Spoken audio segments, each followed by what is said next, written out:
Hello and welcome to Homer for Monday, September 29th, 2025. Today we'll be reading from lines 175 to 194 in Book 12 of the Iliad, in which we hear the poet speak of himself, and we also continue to receive battle updates. Thank you so much for being here with me today, and let's get into it.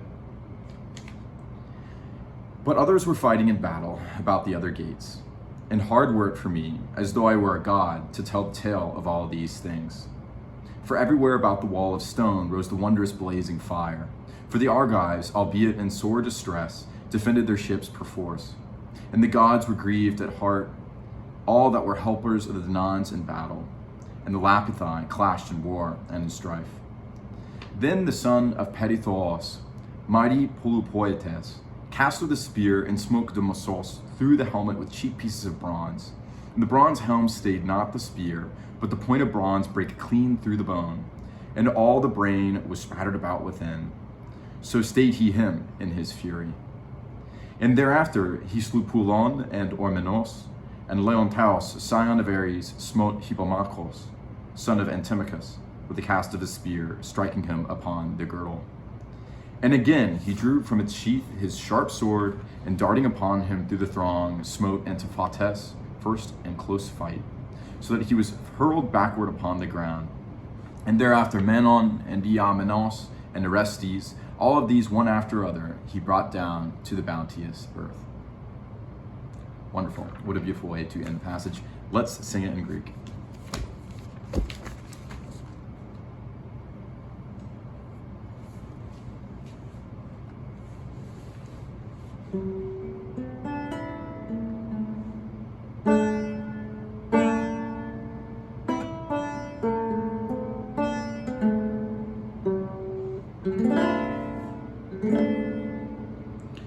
Aloidam vales macrena maconto pulessi Arga leon de matrauta teonos panda gorrausai Pantega peritecos horrore et respirare spur Laion argeo et caiach numanoe pararange Eon monon tote vaia cacreato tumon Sueda no voice ma che subitaro toesa Suone valonna pitai con la monca idea io atleta Nella perio tu huios cataros polo poetes Tu ribalendam son cunesti e calco parreu Ora calceia coros escetanala liapo Eich me calceia rex osteon encefalos dei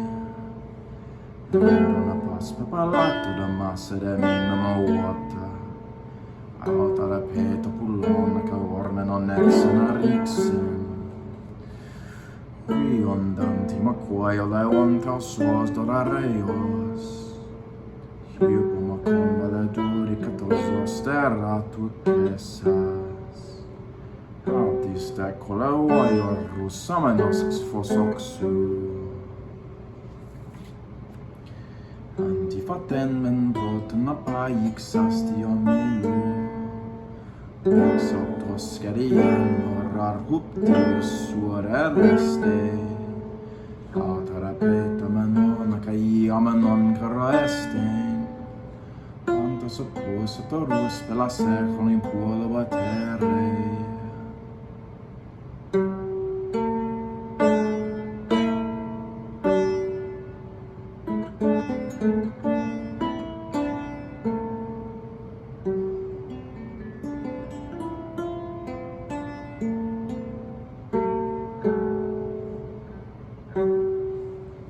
Wonderful. There's surely like one string in there that's like a little out of tune, but one take, final take here on the Homer YouTube channel. And I have to go work out, so we don't have all the time in the world here. But speaking of having all the time in the world, we should talk about these very debatable lines, right? So at the beginning of the passage, we have, 170. We start at 175, which is, while others are fighting a battle about the other gates, and hard word for me, as though I were a god, to tell a tale of all these things. Argaleon demetauteteon hos pantagoreusai, right?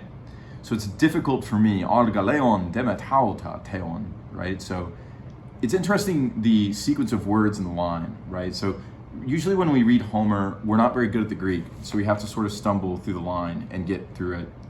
But I noticed that if you just read the first 5 words, it's argaleon dematauta teon, which is painful but me, these things God, right? So maybe it's like,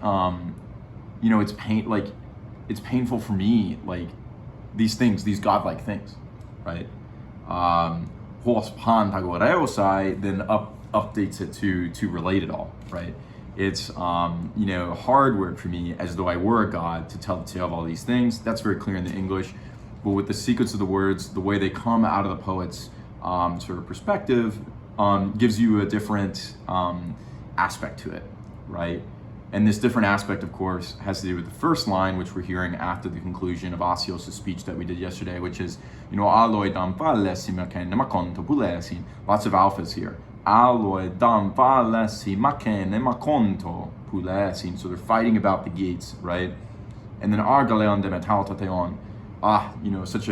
So many hard things for me concerning God, you know what I mean? Is kind of, I don't know, it's just like, what is the conflict if not a stressor for both those who are listening, who experience the emotions and the tragic value of the Iliad, but also for the poet who is tasked with recounting them? And perhaps an extension from that, for us too as readers who are trying to get something out of it. So, yeah, a lot of people say that these lines don't really make sense. They're like, they don't really accord with Iliadic properties in some ways, right? This is like, why is the poet speaking out? There's also some institutional things that don't make sense, right? Like, so when we say thespidias pur, right? So the sparkling fire, the wondrous blazing fire, why are they using wondrous blazing fire for a stone wall, right? That's not really a thing. You use fire for the ships in the Iliad, right? The ships burn. You use fire for wood, right? So people are like, can this really be authentic? I buy that, and I also think that the sort of recount of the battle here does feel a little high level compared to the more granularity of the war update that we get later, right? Which is, as we talk about, the Polopoetes, right? Who's casting his spirit Thamason, right? We basically hear like a bit of battle, and we hear more about the Lapiths, right? So the Lapithai, Ebolon Lapithai Polemon Kaide Uoteta, right? So basically, we see them do their thing. And I think, the last thing I want to say, I think that, this last line is pretty interesting. It's sort of just, bloody battle here, right? Up through up to through 190, this person was slain, this person was slain. But it's interesting the names of the people that were slain. So we have a Menon that's slain, and we also have an Orestes that's slain. But obviously these aren't like the Menon and Orestes that, you think of when you think of these names, right? Orestes in particular, you hear them from this is the epic cycle Orestes. No, he did not die. This is a different Orestes. Excuse me. So it makes it, sort of like this word at the end and the last line that we read, epasutaros, right? So one after another, right? I think it's interesting the way that, there's probably a lot of different people in the armies with the same name. Or maybe it's the poet's way of engineering a perspective for the side of the battle that, the singer is competing for, I guess. Which also might be supported by the fact that, all the gods are, suffering, and they're all on the side of, the Achaeans. Very interesting, right? Right? So that they are all pantes, right?